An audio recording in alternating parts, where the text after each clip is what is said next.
Ruselli Northern supports upstate New York construction with over 400 employees, 250 trucks, 9 ready-mix plants, 4 blacktop plants, and 40 aggregate mines. But their most important number is your bottom line. Contact them today to see why Ruselli Northern has been the choice for contractors and project managers across upstate New York since 1929.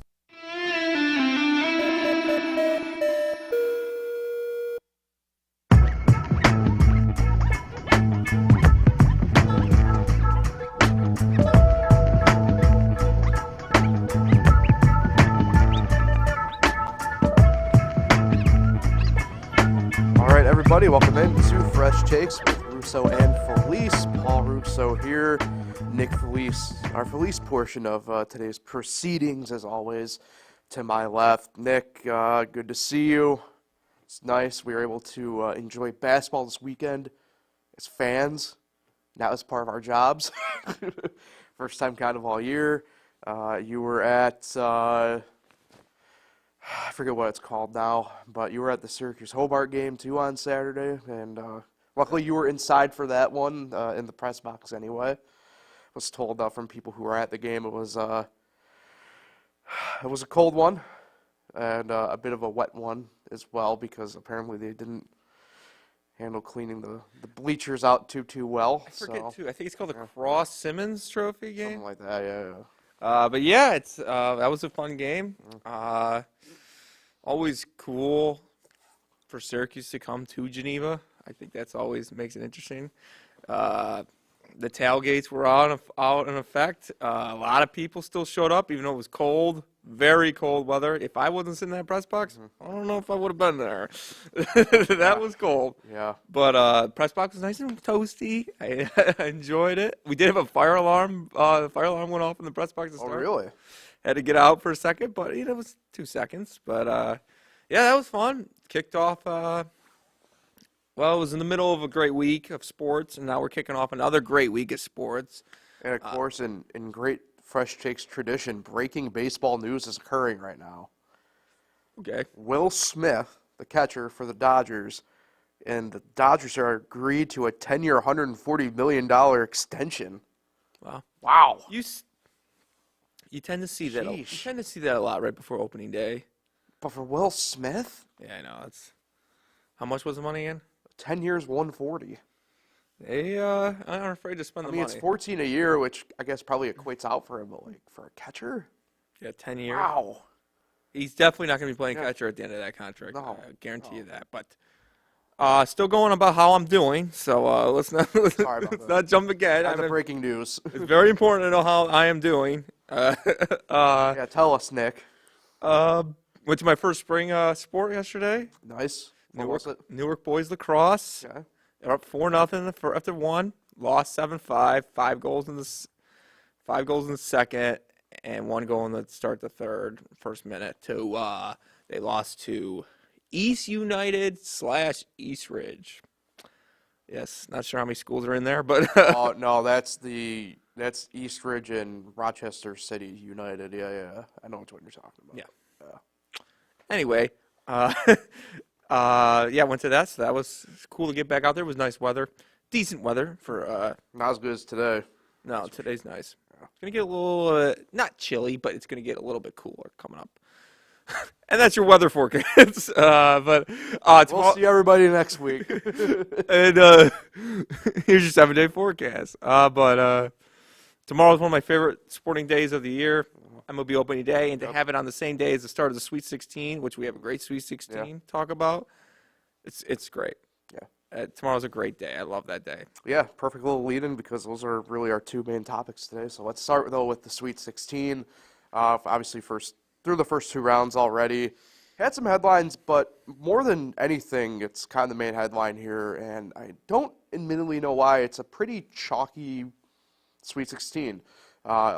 Albeit the first time since 2019, all 1 through 2 seeds have each gotten in. And it's kind of funny because we did talk a little bit off air, a little bit about it.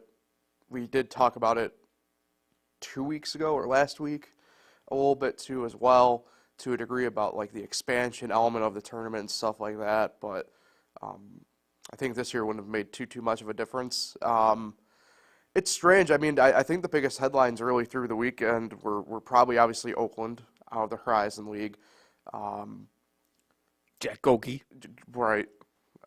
And I guess maybe to like a bit of a degree Grand Canyon, but in James Madison, but not really. It ended up being really, I guess, for really all the teams except Oakland. Oakland obviously had the fighting chance there. We didn't have any true Cinderellas this year in that sense. I think obviously the biggest Cinderella, no pun intended, given their main player for the Sweet 16 or getting to this point to the Sweet 16 at this point, NC State. Hard to call, although they are a double-digit seed. Hard to call a Power 6 in the basketball sense conference team a Cinderella. But, all things considered, it's been a pretty good March Madness still so far. I don't think it's been, I would probably still put it up there for like one of the top 25% or so of our lifetime so far, but it hasn't been what I would call the end-all be-all, the greatest that we've seen so far, but it's been really great so far. I think it's one of those things as we get further away from 2020 and 21, where obviously no tournament, the bubble tournament, and stuff like that. Now we're really kind of into no restrictions that we have seen or anything like that. It's been pretty good crowds, all things considered, for the most part. There's been a couple, though, where I've looked out, especially the earlier games at each locale. It's like, this is a barren sight right now. Like, even for Saturday in their round of 32 game, the second round game, Kansas was out in Salt Lake City. And that's like a 10:45 game that was out there in Salt Lake City or something like that, or 10:30, because I think it was like What were they playing Saturday morning for? Well, like there was like nobody there for that game. But yeah, I mean, it's all part of the TV and the numbers, and I get it. But like at that point, like why wouldn't you just have an East Coast team be at 12:30 and not either way? Whatever. Nick, turn over to you. Obviously, we say enough on here about how much we both really love college basketball, and you too. You're running, as you said last week, you got the bracket pool going again. What's it kind of been like through that with you so far, and what have your thoughts kind of been through the first couple rounds? My bracket is halfway decent this year. I think that's the biggest takeaway. But you selfish person. Speaking of selfish, I think we've been too spoiled the last few years. We've had 15 seeds make it to the Sweet 16, and then St. Peter's, I forget what year, but recently went to the Elite Eight. You know what this tournament is? This is just a normal tournament. This is a tournament we haven't seen in quite some time. Yeah. We grew up watching 12, 11, sometimes 13, 14, like this year win, and we're the 15 and 16 seeds just cannot compete. Yeah. Western Kentucky did give who was it, Marquette a game, but we've seen that in tournaments earlier in our lives. This is kind of like that tournament, and then they all, second round they phase out, and this is the round where they all die, basically. But but that's how a normal tournament is. You will die.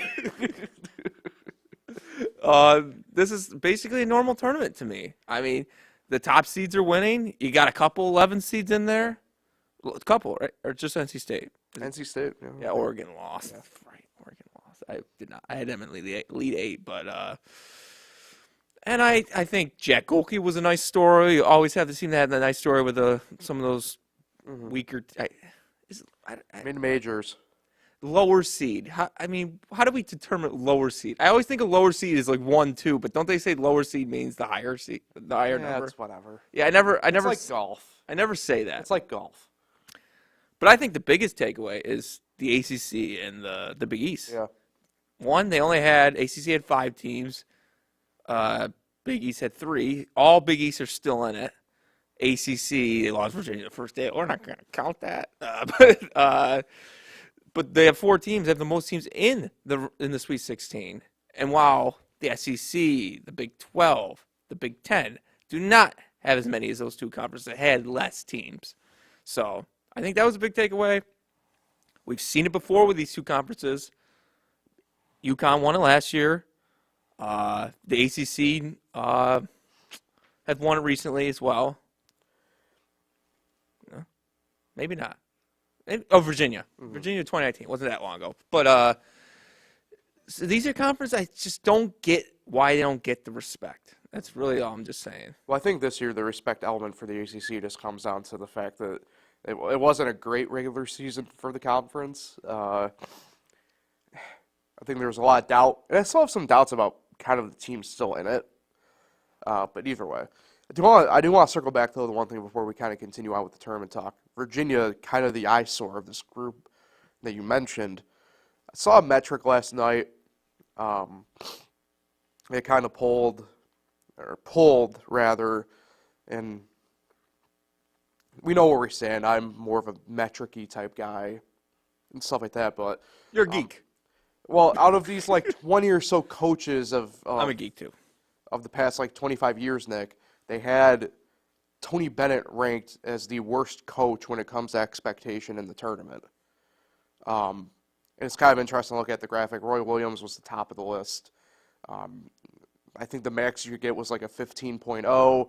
0.0 was obviously average. The furthest down you got negative-wise, so the negative 15, the worse you are. And Bennett was last on this list at a negative 7.1 or something like that I saw. Who was the last? Tony Bennett. Tony Bennett. It's interesting. I'm intrigued to hear your thoughts on this. In my mind, if Virginia didn't win that national title, I think if you're Virginia, you would have parted with Tony Bennett by now, right? The past couple of years have been really interesting for that Cavalier program. And I do think admittedly part of it is some outside influence within or towards the program, rather. I think there's some stuff, obviously, with the athletic department as a whole at Virginia, given some of the unfortunate stuff that's happened there throughout like I said, through the department. I think NIL, to a degree, right, is kind of, I wouldn't say hampering them because, he's still pulling some good recruits, but, you kind of tell where stuff is or isn't. I just feel like, especially this year, that can't happen if you're Virginia. And we make the jokes on here. We know how good Tony Bennett is as a coach defensively speaking. Offensively, this was a putrid year, worse than usual for Virginia. Yeah, we both obviously like teams in the ACC. We look at teams in the ACC. I kind of stand on that where I don't think if they win the national title, I don't think Tony Bennett's the coach there anymore. But it's an interesting conundrum because it's kind of like an NFL quarterback situation. The way I equate it out to is if you were to fire Tony Bennett, who do you go and get? There aren't many coaches still that are really above him in that sense either. You know what I mean? Yeah. It's quite the double-edged sword. Yeah, you see it a lot in sports where you see a coach that's on the verge of getting fired, and they finally get over that hump. It's like Jim Harbaugh. I don't know if he beats Ohio State. What was it, 3 years ago for the first time? Yeah, 2 or 3. Yeah. I don't know if he wins that game. I don't know if he keeps his job. Mm-hmm. Perfect example right now in this tournament is Kevin Keats. He was on the hot seat with NC State. And I have a hot take about that, too. And it's hard to believe. Yeah, they didn't have DJ Burns in that first round of the ACC tournament. They could have lost to Louisville that game. And now they had DJ Burns. Oh, not DJ Burns. Horn. DJ Horn. Yeah. If he didn't play that first game. And they were on Louisville. They weren't really on the verge of losing, but Louisville gave him a game. He's gone if they lose to Louisville in the first round, I think. But here they are, 7 wins later. They're trying to pull off the 11 straight wins to win the national title, which is unheard of. They just pulled off a Kemba Walker UConn. Mm. And now here they are in the Sweet 16, 4 wins away. But Tony Bennett, yeah, you're right. There's not too many coaches that are better than Tony Bennett. What'd you say? He was minus 7, whatever on that scale. 7.1 on the metric, yeah. That's definitely not right. He is a mastermind on the defensive side of the ball. Just unbelievable what they can do. They could hold the greats. I love to see them play Alabama. See how much, and give Grand Canyon credit. They held Alabama to not too many points in that second round game. So it's not like Grand Canyon. Well, look, I'll start here. As an institution, I don't get down with them, but that's a different discussion for a different day. If you're wondering why I don't get down with them, just run it back to the one time I ran it on here about Liberty University, and you'll understand why. Grand Canyon does have the Valparaiso coach, though. Right, I was about to say The son there. son Bryce, true. With the Scott Schuer's he's the one brother. that hit the shot. Right, correct. So, and I know he's linked with a couple different jobs anyway, but either way. Yeah, the Kevin Keats is an interesting one. I've never understood, and like, this is coming from obviously one of the black sheeps, as I call it, of a fan of an AC team that's viewed as a black sheep, as I call it. At least as it stands right now anyway, but I've never understood why NC State fans want Kevin Keats gone. I don't understand why the administration would even consider get rid of him. I mean, he's a really good coach. He's made NC State basketball relevant. Again, yeah. I mean, it's just one of those things where I kind of look at NC State. It's like, what are you guys exactly doing here if you're firing him? Like, it's like the football coach. The football coach has been on the hot seat a ton recently, too. I'm like, what are you doing? Like, like keep it moving. Anyway, back to the tournament. It's just tough. You play Right. North Carolina, which got Duke and UNC there. It's just a lot of pressure on those schools. With them in Wake Forest, It's a lot of pressure playing that state in that conference. I think the pressure's a bit overhyped, to be quite honest. But Raleigh, nice city though. Yeah, I don't disagree. I think the whole entire idea that there's a lot of pressure because of the 4 schools in Carolina, I think is a bit of BS, but that's just me. I mean, they all have different lanes, and I don't know why they are obsessed with trying to intrude on the other lane of another, but it's whatever. Like, I don't know. But you were talking about Virginia? Well, let's get back to the tournament, though. But now that we have those two kind of. So we get to the Sweet 16 now. Like I mentioned, the 1s and the 2s all get through for the first time since 19. Fairly chalky. Well, the great thing about chalk is you got a great matchup. Well, right, and this is where it kind of comes into, right? I don't think, and again, this is where, look, we all love the Cinderellas, right? We love when these, like, mid-majors get in as, like, the 13s and whatever, and the 12s, and can kind of make a run. But usually, and mathematically, there's no way around it, usually at that point, in the Sweet 16 games, if one gets through to the Elite Eight, they're usually bad games at that point. And it's on knock because, like, some of these teams can go out there and compete, right? I mean, we saw with Butler, but that's now 13 years ago, 13, 12 years ago. I don't know. Actually, I guess it'd technically be more, 14 and then 13 years ago. We still live in a time where the highest seed, or I guess lowest seed, rather, to ever win a title is an 8 seed, and that was Villanova, and that's now pushing 40 years ago when that happened. It's one of those things where your George Masons aren't really making these runs anymore up through the whatever. It tends to be, your 3s and the 4s kind of doing the heavy work now, as I call it, to do the quote-unquote Cinderella thing and upset these higher seeds as we get going here into the second weekend with the Sweet 16 and then Elite 8 on Saturday and Sunday. It's weird because, we're talking obviously off air, like I said, more about the bracket challenge element of it. But it still holds true here, right? And, hey, hand up in the Jerry 1 bracket challenge, right? I'm 97 of 97 right now. It happens. But I'm one of the only people who doesn't have like a chalk pick in the national to win the title right now and still be alive. Illinois. That'd be Illinois, who, if they win their Sweet 16 game, will have to face UConn if they win their Sweet 16 game anyway. But, I sit here and we were talking off air, and I will say it here, I still think UConn probably still has the best chance of winning the national title out of any of these teams.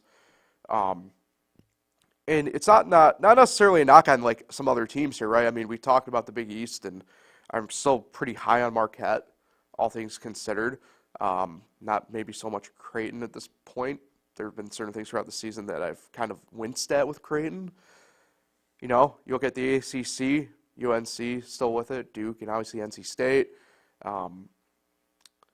Joe Girard. Am I blanking? Thank you, Clemson. I blanked on Clemson. Joe Girard trying to go for a ring. Known basketball school, Clemson University.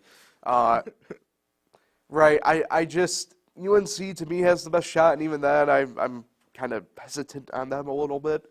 But anyway, that's dealing with the bottom left of the bracket there, the West region. And, you look at the other side, Houston, Had to go to overtime with A&M, but this is probably one of the better Houston teams that Calvin Sampson's had, and I'm still not like uber high on them to get through, but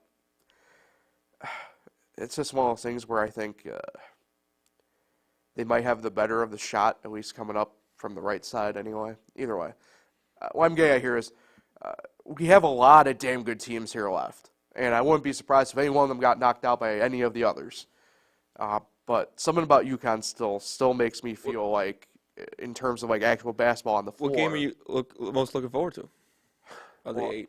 I mean, the hypothetical one would be that UConn-Illinois game, and it just comes down to the fact that UConn's playing San Diego State. Well, right, I'm saying the hypothetical Elite Eight game, for me, is what gets me most excited, only because you have what's probably the best combo two guards in the country with Illinois in that game against what's probably just collectively just the best team in the country of UConn.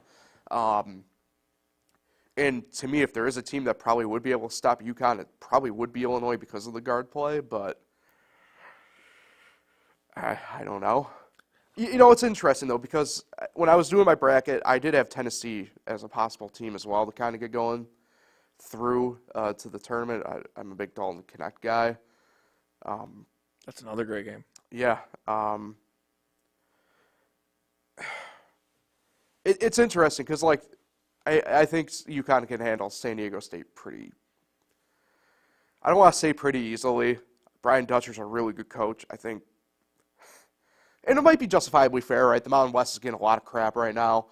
But, Dutcher's a really good coach. I don't think many people really still fully know him, which is crazy because he's been around for a crazy long time, since that he's still, like, technically in the infancy of his head coaching career, because he was loyal to Steve Fisher from Michigan to San Diego State and was his head assistant and did not leave to take another head coaching job and stuck with Steve Fisher up until, I guess it was 5 or so years ago now that Steve Fisher retired and Dutcher took over. And, I think they'll come out and play UConn hard. I just think UConn, just the firepower is just a bit too much. You know what I mean? So hard to really, I guess, say that game. I guess I'm looking more at that hypothetical where it's, you get these 1 versus 2s or 1 versus 3s, or I guess, even on the flip side, your 4 versus, 2 or 3, or hell, 6 or 11 even. You never know, right? So I guess I'm looking maybe potentially wise as more further down the line of what would be the game of the weekend, hypothetically. So I have 3 ways of looking at this. The game I think should be the biggest storyline is the rematch national championship game with UConn and San Diego State. Correct. I mean, how often does that happen? Right. And it'd be intriguing to see how they play them the second time around. I mean, not a lot has changed for either team. So it's 2 coaches that obviously know each other. The one game I'm going to be on the edge of my seat for, and I think it's going to be a great one, is Purdue-Gonzaga. Just the fact that I have Gonzaga winning it all and going against the Purdue brackets. So I will be rooting for the Zags. Should be interesting. I'm looking forward to that one a lot. But the one game that's going to be the best game of the Sweet 16, I shouldn't say weekend, but just could be the whole weekend, but is in that UConn region, Illinois and Iowa State. Like, that is a toss-up. It's going to be a great game. I think these are 2 teams that have a legit shot to win the national title. It's just, this region was just not fair. How in the world did they come up? This region is loaded, and it's not shocking that Iowa State, Illinois, and UConn are. And no, I mean, I remember when they announced the bracket. I mean, the East region was full of conference champs too. Well, it was like the one region where really the seeding argument came in, where it's like, what the hell are we doing here? But especially the fact that Iowa State was technically number 8 of those top 8 teams. Like, when realistically they probably should have been the last number 1. Like you mentioned it though. Creighton, Tennessee is going to be a good one. The Duke-Houston game might technically be the headliner of the Sweet 16. Really? I thought it was going under the radar, that game. Well, I think. Well, no, I don't disagree. I think it is going under the radar. Yeah. I think it probably is. It's crazy it's not getting talked about more. When you go by firepower, it probably technically is the headliner of the bunch. It's a great game. Yeah. And I'm not hearing a lot of talk about that game. It's probably because of the Houston factor. Houston is an underrated team. Yeah. Not a lot of people talk about Houston. Yeah. Because they haven't proven it like some of these other teams. Correct. But North Carolina's going to be interesting if they can stop Alabama. If North Carolina can't shoot, it's going to be a long day. Alabama might have a shot in that game. But Joe Girard versus Caleb Love, I mean, who's not watching that? And I think Creighton, Tennessee is going to be a great one to wrap up the Sweet 16. Sure, I don't know if either one can jump Purdue, potentially Gonzaga, if they can beat Purdue. I don't know if they're going to even be favored in that regional final, the winner of that. But Are you saying Creighton in that situation or Tennessee in that Both. situation?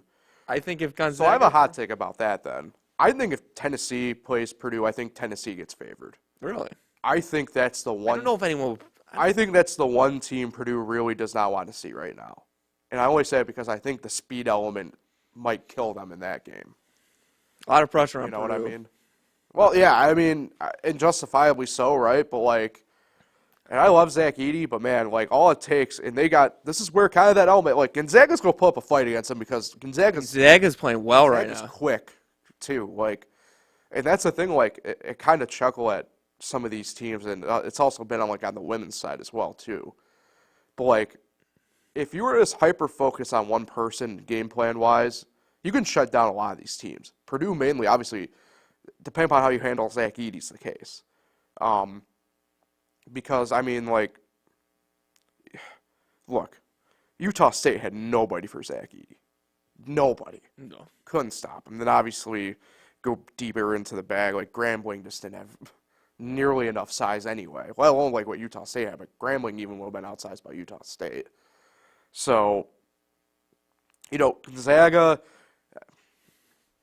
might be that perfect combo of, like, they don't have anybody to quite match up against Zach Edey size-wise, but they got the speed to really just blow by him.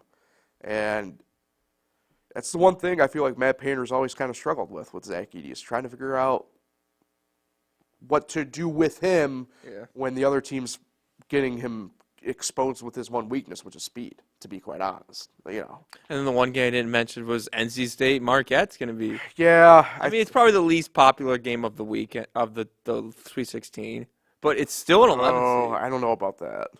What do you think is the least popular? I mean, nobody really is talking about that Clemson-Arizona game, and probably justifiably so. Yeah, I could see that too. But around here, I think people will be talking about Joe Girard. But technically but I mean, nationwide, yeah, I could see that. But did get my guaranteed upset. James Madison over Wisconsin, got that one right. Yeah, you and everybody else besides me.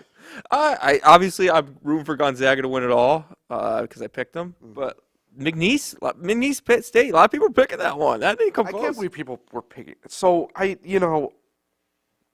here's my thing.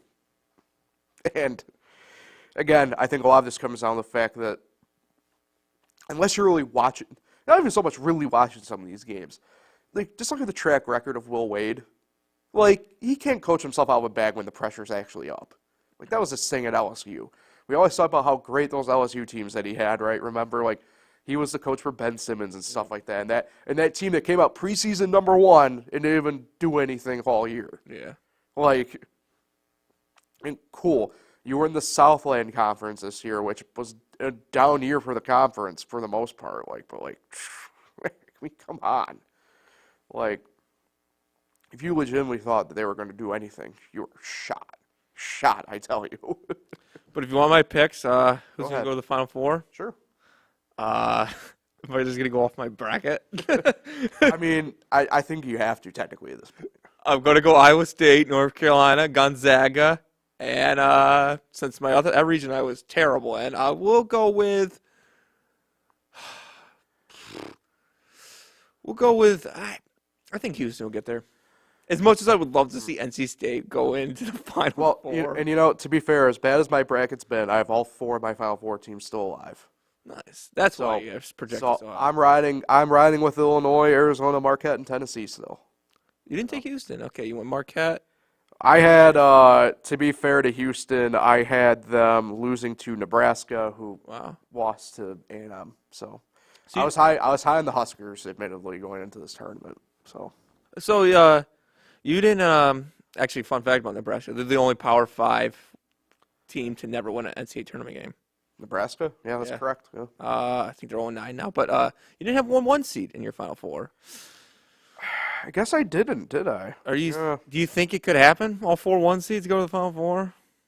No, one of them will fall. I don't think we haven't had all 4 1 seed in a while. I don't think so. So. No, I think one of them was gonna fall. Who do I think would have the most likely odds of falling? It gotta be UConn. Just I would. because it's tough. I would say probably Houston though. I mean, I always say it because Houston will have to go through Duke and then, in my mind, go through Marquette. That's a tough back-to-back.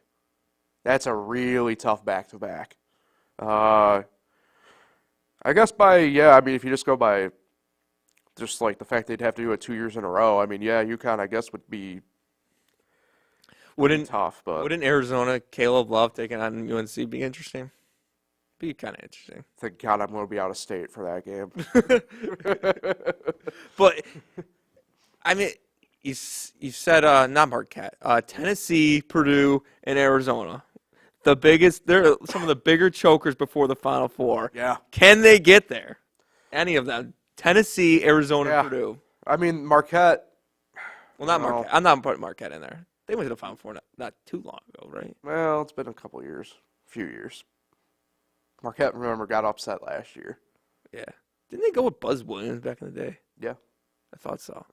2003. That was actually Tom Creedon, technically, in 2003. Yeah, that's right. So.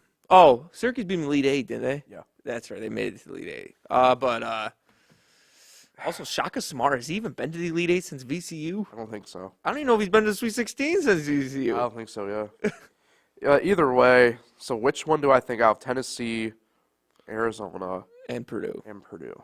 Can any of them get over the hump and make the Final Four? I think Tennessee and Arizona. I mean, I picked Tennessee and Arizona in my Obviously, Final Four, Tennessee and so. Purdue could easily play each other. I mean, I think they do. Creighton's, like I said, they've been so weird all year to me. Like, they're really good. I wish people would put more respect on them, but, like, I get why there's some justifiable hesitation on them. Well, coach, though. Yeah, I mean, Greg McDermott knows what he's doing. I mean, I kind of chuckle at the people who just, like, view that team as, like, it still is a mid-major program when they're not. Like, they are a footprint team of the Big East and justifiably, like, should be. Like, they're consistently good. It's like the people who are, like, surprised that, like, oh, Drake beat Indiana State. Like, Drake's a good year-in, year-out program. And now it's kind of funny considering that DeVries has taken the West Virginia job and his son's probably following him there. So, but either way, I mean, that's a program even without DeVries that was consistently at least contending of some sort in the Missouri Valley. One last take I want to do here. Kentucky, another choke. I'm surprised that, and it came out, I guess, late-ish last night. Nothing quite like a Tuesday night news dump for college basketball in the middle of the tournament when there's, like, literally no eyes, like, or ears on you. That they're going to keep Calipari, and I'm not surprised just because I know and for him it's not technically a buyout. It's like legit, like, they just owe him money if they were to fire him.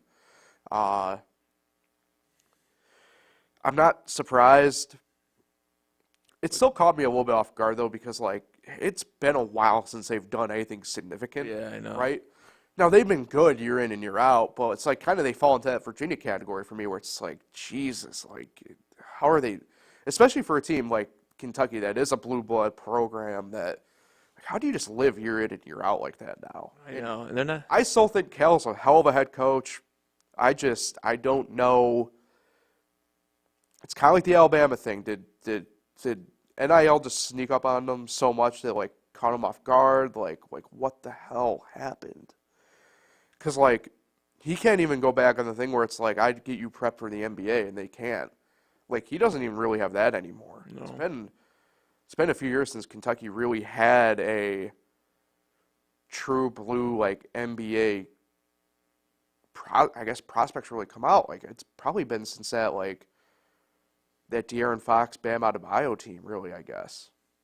Unless I might be missing a couple in there. Like, well, Malik Monk was on that team, so that might be the last team that really had any of those, like, NBA guys on them, you know? So, yeah, I don't know. It's quite the conundrum to think about, given, especially in our lifetime, like, even before Calipari got there, like, they were good. Like with Tubby Smith, like they were good. And I guess, well, Patino was right.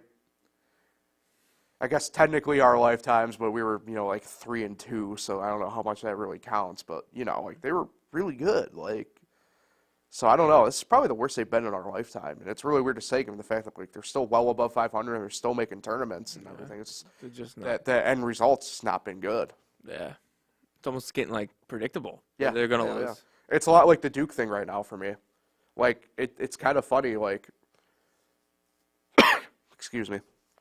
I mean, it's kind of like the Duke thing, right? Like I talked about that metric with Tony Bennett. Like Krzyzewski was actually a negative number on that as well. He was slightly below average at -0.2, which isn't by a ton, right? But like Duke also hasn't won a national title in 12 years, right? Like it's been 11 years. 2015. No, I thought it was 13. They did win in 15. Okay, so yeah, I mean it's been 9 years. Leo Okafor's team. It's been 9 Grace years. Allen.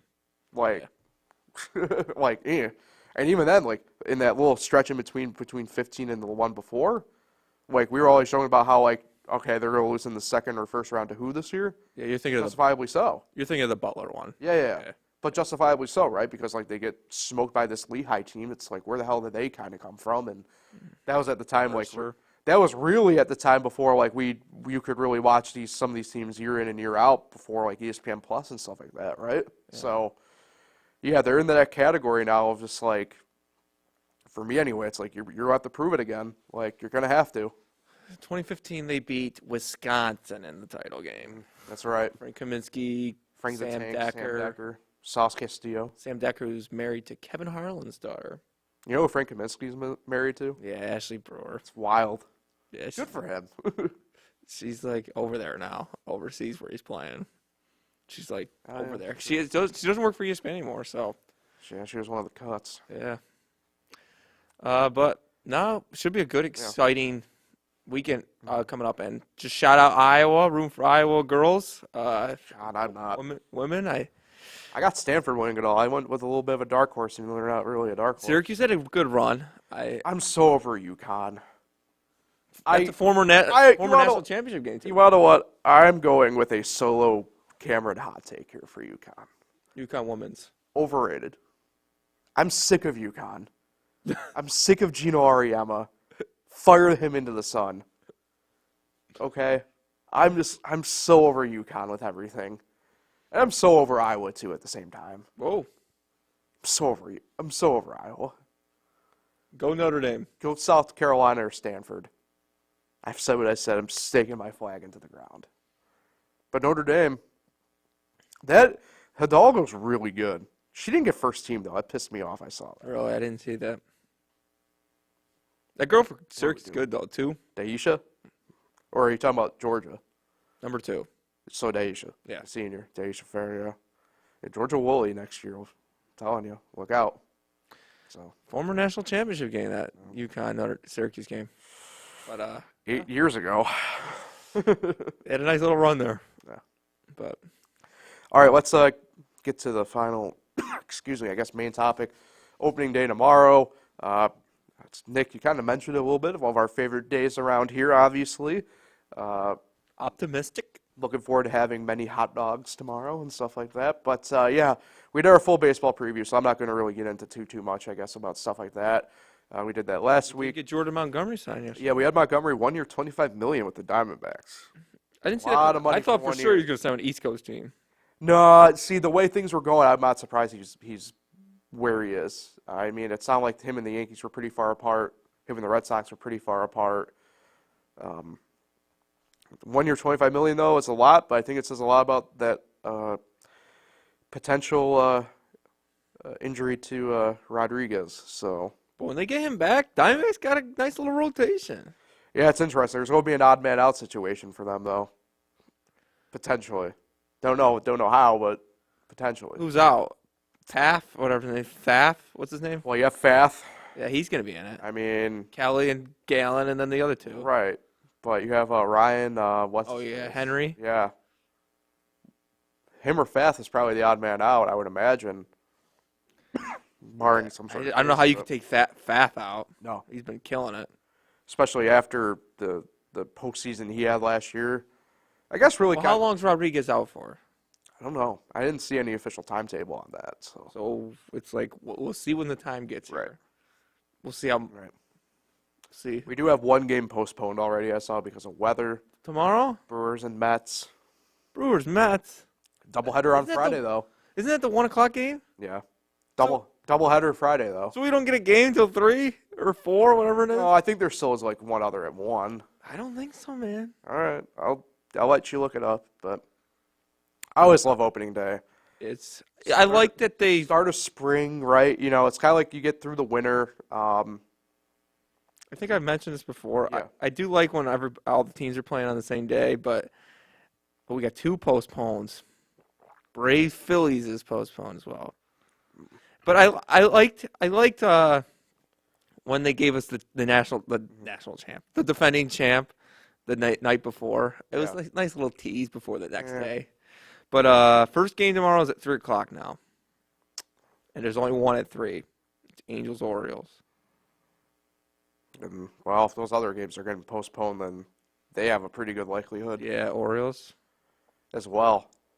Um, It's going to be interesting. Yeah, I mean, if that's the case, then we don't have anything until that like late afternoon window at 4:00. So, but so what do you yeah, what are you looking forward to about this baseball season?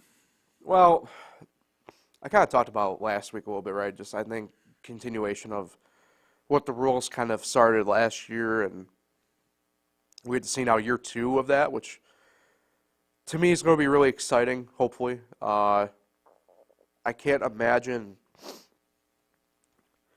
it not. You know what I mean?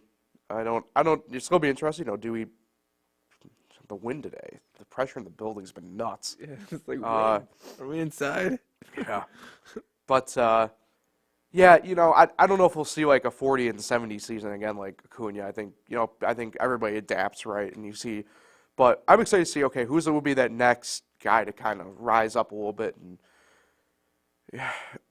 excuse me, see something we haven't really seen. You mentioned a little bit off air, you know, Bobby Witt, or I guess that was on air too. You know, Bobby Witt, could we see him do like a 30 and 30 type season type thing? You know, who else might kind of fit that bill? You know, who are the young guys going to step up and take over? You know, who's that veteran that gives us that one last breath in the sun, right? Of stuff like that. It's going to be interesting. I envisioned this year, if we didn't think last year was that turn the page year to a new chapter, a new time in baseball, I think it's this year, where you see this next full generation of players stick their flag in the ground and really, frankly, take over the game, right? I mean, you mentioned a guy like Bobby Witt, right? We've talked about him a ton, obviously, on here, but, you know, it's one of those things where I look around baseball, and then I'm getting a little bit more and more excited for the future every time I kind of look at it. And it's because I think a lot of people we get out of this phase of like, and I don't mean this as a dunk on him, even though I'm not a big fan of his by any means, but, you know, we turn the page on like the Mike Trout quiet superstar thing. We get a little bit closer to, you know, having just more Acuñas around, right? You know, get a little bit more of your Adley Rutschmans around, you know, the guys who don't mind kind of being on the face of MLB The Show, you know, like, you know, and I get it. Maybe he hasn't been as great as we had hoped so far, but like, I'd rather have a guy out there like Vlad Guerrero Jr. who's more than willing to want to be his face on something than a guy who was just like, I just want to keep myself quiet, you know. And I get it, like, but like, you can still out there and kind of market the game and market yourself, and I think this younger generation that, you know, is coming into the game right now is really good at it, and I think you're going to see it kind of take off a little bit more this year even than last year. What I'm hoping for, I've noticed this in drafting fantasy last week. I'm hoping for more elite starting pitchers by the end of the year. Oh, okay. A lot of great. You could say great. You could say good starting pitchers. They're just not elite. Like up there was Zach Wheeler, Spencer Strider. Garrett Cole was always a lock, but he's hurt right now. We want more elite. I want like 10 to 15 elite starting pitchers. I know elite is a tough term to use because you don't want to overuse it. But, yeah, I want some more elite starter pitchers. I'm expecting a big year out of the pitchers. It's all about the hitters a lot of the time. It's the rising hitter stars. I want a rising pitcher stars. And obviously, being a Pirates fan, I think we're going to get one this year in Paul Skeens. You don't think he's coming up this year, but I think if he does, it's a rush. but I think I want a pitching star in this league again. I want the best player in baseball to be a pitcher. But I'll give you some bold predictions. Have at it. Some fun bold predictions. We're gonna have an inside the park walk-off home run this year. Okay. And I know with the runner on second and everything, we're gonna have a 20-inning game this year. You're gonna get like a Tigers Twins game on a random Wednesday night. Just they can't score in extras. It's snowing in July. 20-inning game, walk-off inside the park home run. We're getting it. All right, I like that. You got any fun? Can I give you a couple names of pitchers that could maybe be that young who really, Cole Reagans. Cole Reagans is one, yeah, but Joe Ryan for the Twins could be another one. Kind of missed a little bit of one even in your own backyard. I think Mitch Keller, we talked about him last week a little bit. I think as long as he stays healthy this year, I mean, that was his issue last year. First time, really, I guess, being on the the injured list. What was it? The DL? Yes. But, yeah, wow, look at me go on that one. But, there's some young guys. We mentioned, right, Pfaff a little bit already. Kind of came on the scene during the playoffs last year. Maybe he could be a guy. Garrett Crochet comes back. Sounds like the White Sox are making him a start. I know he's starting opening day for them technically tomorrow, but can he hold on tight and go for a whole year? Did you see, not to interrupt your picks here, but did you see White Sox? It was like a ice cream. Oh, the milkshake. Oh, I am about that milkshake. It's huge. It's one good thing coming out of that team this year. I would gladly pay the $30 that thing probably costs. Yeah, it probably does. I have no idea how much it actually costs, but I'd fork it over. Anyway, more pitchers. Well, I mean, Jesus Luzardo. I think he's already kind of on the scene, though, isn't he? He's kind of staked his. I'd like to see Yuri Perez, but he's just hurt right now. Yeah, but Sixto Sanchez, Max Mayer, could be a couple of guys. It's kind of interesting. I feel like I'm seeing a lot of lefties. For every reason, it's always the lefties that kind of seem to give the pizzazz now. Speaking of lefties, Chris Sale, what do you expect out of him? He could be a nice. I don't know. I don't even know how the Braves are really going to use him for a full season. See, that's the issue with that. I said this last week. I have question marks with that Braves rotation. They act like it's like one of these great rotations. Yes, Fried and Strider are good. I'd like to see Strider do it again, and Charlie Morton's old, right? And Chris Sale is a question mark. So can I give you some other guys too? Logan Webb, going in the pitcher route. He started really coming on last year, right? But my guy Dean Kremer, possibly. But I think we forgot about a couple of the guys who have been here that are great. You didn't mention Aaron Nola at all. A little bit disrespectful in my mind. And why stop at starters? I think Alexis Diaz could have a great year for the Reds. Yeah. Camilo Duvall's already come on, but here's doing some more David Bednard. Yeah, obviously I love Bednard, Renegade. He had it made. Yeah, I think let's have the pitchers, man. Take a step this year. We want the pitchers back, is what you're saying. Yes, I want the pitchers back. I want You were over the offense being back for 1 year. You want the pitching to be back. Yes, I don't want a 4 ERA to say, good season. Because that's what it's come to a little bit. I don't think so. I don't think that's the case either. Keller have a good year last year? Yes. He had a 4 ERA. He was also hurt. For a little bit. He also had 200 strikeouts, but I'm just saying. Some people say this guy's good with a 4 ERA, and it's just, I didn't grow up looking at 4 ERA and thinking that's good.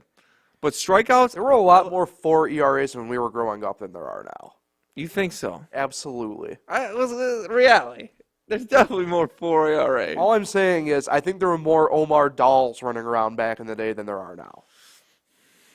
You don't know who that is, do you? Okay.